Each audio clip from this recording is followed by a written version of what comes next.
20 years after the lonely death of Michael Hutchence in a Sydney hotel room, old rumors and new speculation mean questions about the rocker's last hours remain. A coroner found Hutchence killed himself while depressed and under the influence of alcohol and drugs, but there was never a public inquest into the INXS frontman's death.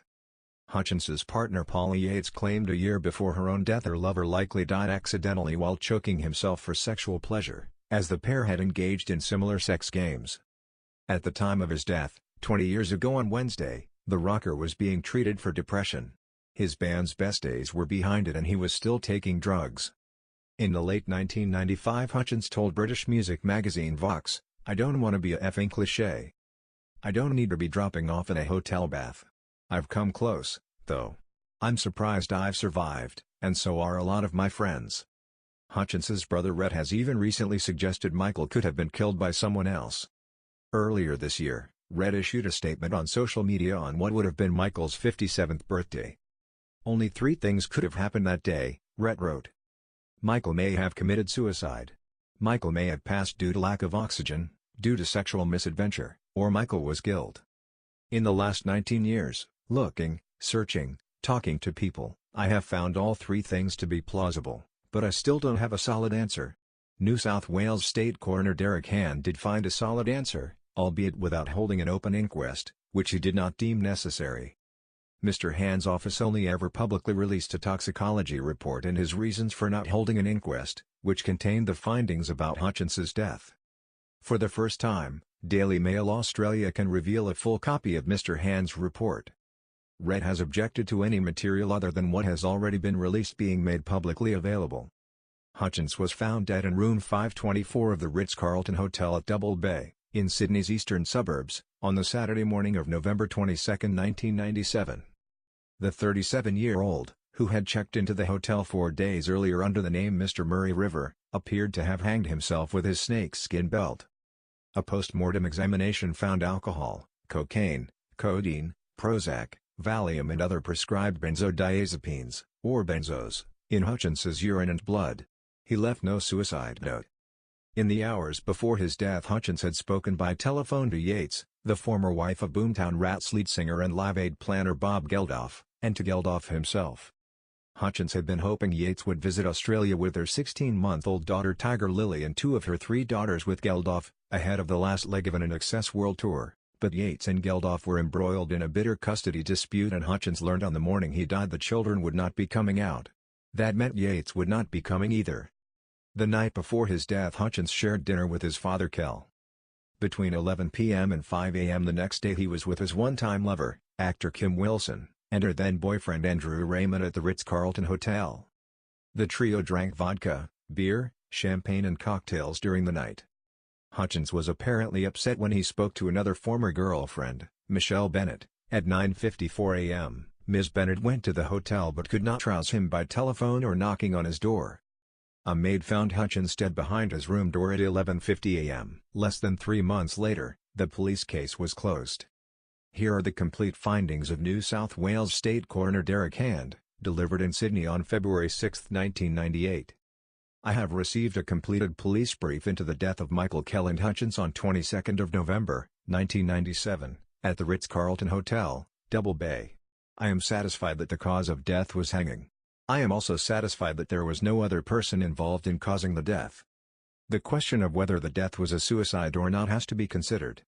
The deceased was found at 11:50 a.m. naked behind the door to his room.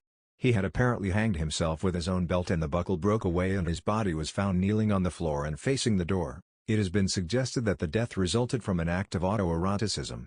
However, there is no forensic or other evidence to substantiate this suggestion. I therefore discount that manner of death. With regard to the question of suicide, I have to be satisfied on a strong balance of probabilities before I am able to come to such a conclusion. There is a presumption against suicide.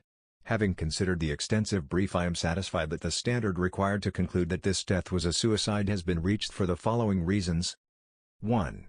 Michelle Bennett, sick, a former de facto of the deceased, received 2 telephone calls from him on the morning of the 22nd November. The first was on an answering machine and Mr. Hutchence sounded drunk. During the second call at 9:54 a.m. the deceased commenced to cry and according to Ms. Bennett sounded very upset. She was concerned about his demeanor and for his welfare and told him she would come immediately. However, when she arrived at the hotel she was not able to rouse him by knocking loudly on his door nor by ringing him. She wrote a note and left it at reception. Ms. Bennett stated that Mr. Hutchence never expressed previous inclinations regarding suicide. 2. The deceased's father, Michael Hutchence, dined with him the previous night. The deceased was in good spirits, however appeared very worried in regard to the outcome of a custody suit in London. Mr. Hutchence could offer no explanation as to why his son would take his own life. 3. Ms. Kim Wilson and Mr. Andrew Raymond were with the deceased in his hotel room from sometime after 11 p.m. and left about 5 a.m. According to Ms. Wilson, the deceased appeared to want both of them to remain with him to offer support if the result of his custody hearing was unfavorable.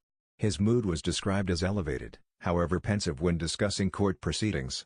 All three persons consumed alcohol, including vodka, beer and champagne together with cocktails during this time. 4.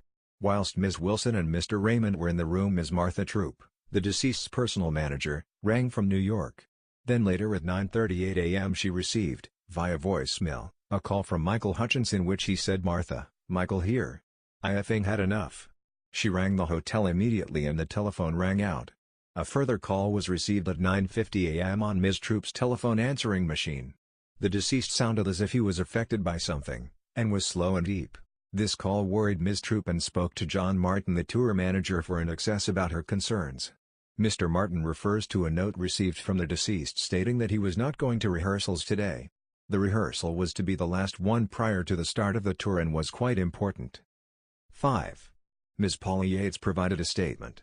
She provided background to the custody dispute between her and Sir Robert Geldof.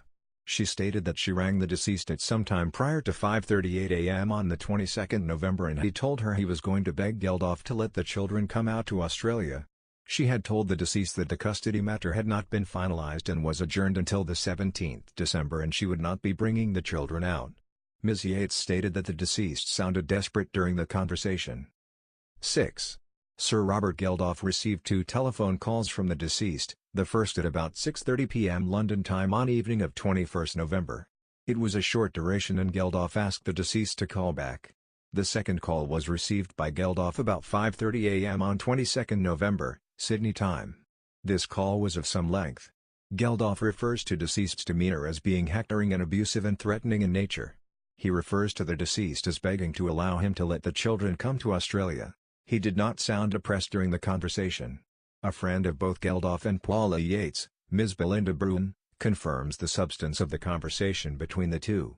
A statement obtained from a Gail Coward, the occupant of the room directly next to the deceased's room, alludes to her hearing a loud male voice and expletives emitting from the deceased's room about 5 a.m. that morning. I am satisfied that she was hearing the telephone conversation between the deceased and Geldof. 7. A statement obtained from the mother of the deceased, Mrs. Patricia Glassip, confirms her opinion that the deceased was in a depressed state. 8. In December 1995, Michael Hutchence was first prescribed Prozac by Dr. J. Borum, a London medical practitioner, to treat a pre-existing depressive problem. He was last so prescribed on 1 November 1997. A London psychiatrist, Mr. Mark Collins, was consulted by the deceased on 17 October 1997 in regard to a minor depression being experienced by him. According to the doctor, there was no hint of suicidal thinking by the deceased. 9. An analysis report of the deceased's blood indicates the presence of alcohol, cocaine, Prozac and other prescription drugs. On consideration of the entirety of the evidence gathered, I am satisfied that the deceased was in a severe depressed state on the morning of the 22nd of November, 1997. Due to a number of factors, including the relationship with Paula Yates and the pressure of the ongoing dispute with Sir Robert Geldof, combined with the effects of the substances that he had ingested at that time. As indicated, I am satisfied that the deceased intended and did take his own life. I am also satisfied that this death is one in which nothing will be gained by holding a formal inquest. The identity of the deceased, the date and place of death and the manner and cause of death are clearly set out, and the time and expense of holding an inquest is not warranted and therefore such will be dispensed with. May I offer to the family of Michael Hutchence my sincere condolences on their sad loss. Shortly after Hutchence's death, Sir Bob gained custody of his children with Yates, Fifi, Peaches, and Pixie. Paula Yates died of an accidental heroin overdose aged 41 in 2000. Sir Bob soon became legal guardian of Tiger Lily and later legally adopted her. Hutchence's father Kel died aged 78 in 2002. His mother, Patricia Glassip, who had objected to Sir Bob adopting Tiger Lily, died in 2010. She was 84. Peaches Geldof, mother of 2 sons, died of a heroin overdose aged 25 in 2014. Michelle Bennett has had a successful career as a producer of documentaries, music videos for acts including Prince and Foo Fighters and films including Chopper, About the